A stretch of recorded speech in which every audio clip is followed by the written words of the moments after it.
Hello everyone, good morning. Science की previous video में हमने स्टार्स तक पढ़ा था। Today we will read and understand constellation.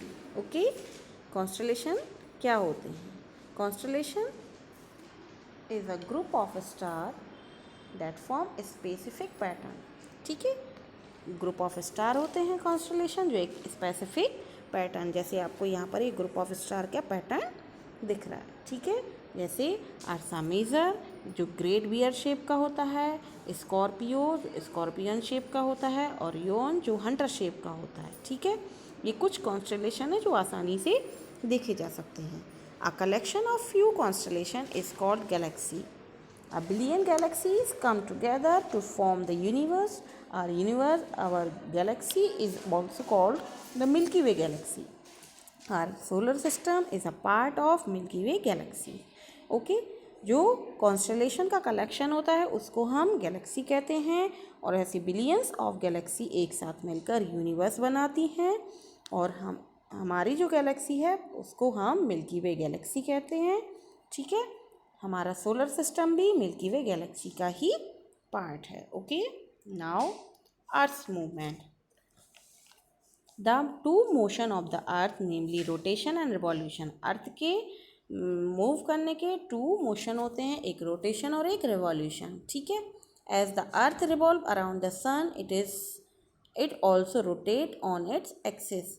The imaginary line pass through the North Pole and the South Pole, and at the center of the Earth is called axis of the Earth.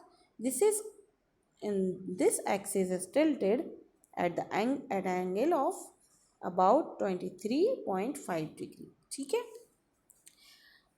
अर्थ जब सन के चारों तरफ revolve करती है तो वो अपने axis पर भी साथ में रोटेट करती है। ठीक है, अर्थ के अपने एक्सिस पर रोटेट करना रोटेशन कहलाता है, और सन के चारों तरफ रिवॉल्व करना रिवॉल्यूशन कहलाता है। ठीक है, जो इसके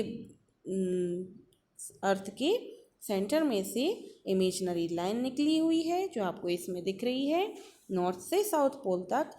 ठीक है, इसको हम एक्सिस ऑफ द अर्थ कहते हैं। ये 23.5 डिग्री एंगल पर टिल्ट होती है, यानी झुकती है। ठीक है, another imaginary line on the surface of the earth is called equator. जो अर्थ के बीचों बीच ये आपको वाइट कलर की लाइन दिख रही है, इसको इक्वेटर कहा जाता है, which divide the earth into two equal halves called northern hemisphere and the southern hemisphere. It is at the equal distance from the north and south pole. जो another आपको ये वाइट कलर की line दिख रही है इसको equator कहते हैं, जो अर्थ को टू इक्वल हाल्स में डिवाइड करती है, जिसको हम नॉर्दर्न हेमिस्फीयर और साउदर्न हेमिस्फीयर बोलते हैं। ये इक्वल डिस्टेंस में होती हैं नॉर्थ और साउथ पोल से। ठीक है, the earth takes about 24 hours to complete one rotation on its axis. Thus one day is 24 hours long. ठीक है, the earth takes about 365.4 days, 1 year to complete one revolution around the sun. Earth अपने axis पर one rotation complete करने में 24 hours लेती है, और हमारे एक दिन में 24 आवर्स होते हैं। ठीक है, और जो सन के चारों तरफ अपना वन रिवॉल्यूशन कंप्लीट करती है वो 365.4 days में कंप्लीट करती है, यानी ये सन का चक्कर इतने दिनों में लगा पाती है। तो ये इससे हमें यही पता चलता है कि जो 1 year होता है उसमें भी 365 days होते हैं। How days and nights are form. Day और नाइट कैसे फॉर्म होते हैं? When the earth rotates on its axis, one half of the earth faces the sun, the countries on the half और this half have daytime and the other half has the face away from the sun are in darkness and thus have night during this time. As the earth rotates, the places which were in the dark eventually come to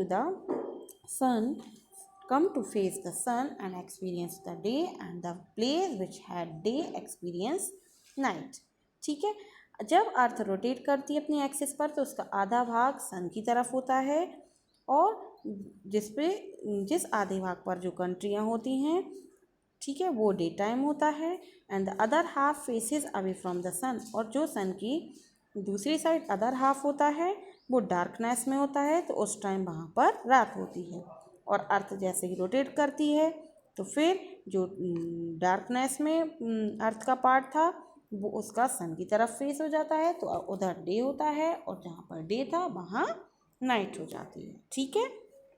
now how season occur, season कैसे होते हैं। The revolution of the earth and tilt on its axis together causes seasons on the earth. Due to the tilt of the Earth's axis, the sun's rays fall directly on either the northern or the southern hemisphere. The part of the Earth which receives sunlight will have summer and the other half will have winter. ठीक है, जो अर्थ का revolution होता है और उसका axis पर झुकना, उसकी वजह से सीज़न होते हैं अर्थ पे। जब अर्थ अपनी एक्सिस पर टिल्ट होती है तो सन की रेज उस पर डायरेक्टली पड़ती है, या तो नदर्न हेमिस्फीयर पर या सदर्न हेमिस्फीयर पर।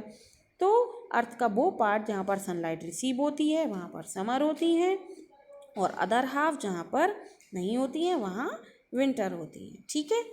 इससे हमें पता चलता है कि अर्थ के रिवॉल्यूशन से सीज़न होते हैं और अर्थ की रोटेशन से डे एंड नाइट होते हैं। ठीक है। इस तरीके से आपका ये चैप्टर पूरा कंप्लीट होता है। आप इसको अच्छे से पढ़िएगा। Okay students, bye.